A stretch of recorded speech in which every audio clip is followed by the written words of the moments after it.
Madam, मी बनवलेला कडक project माझ्या मित्राला दिला, पण त्याच्याकडे तो चालतच नाहीये.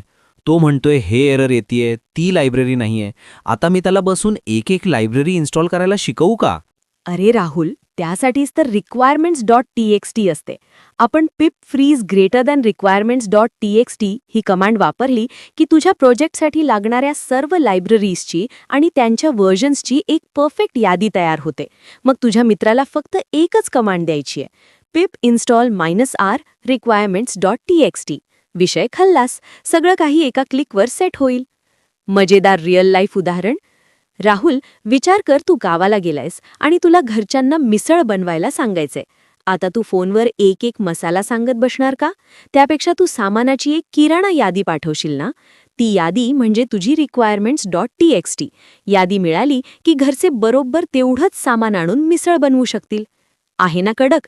कोडिंगची यादी बनवा आणि शेअरिंग सोपं करा. अशाच प्रोफेशनल कोडिंग ट्रिक्ससाठी फॉलो करा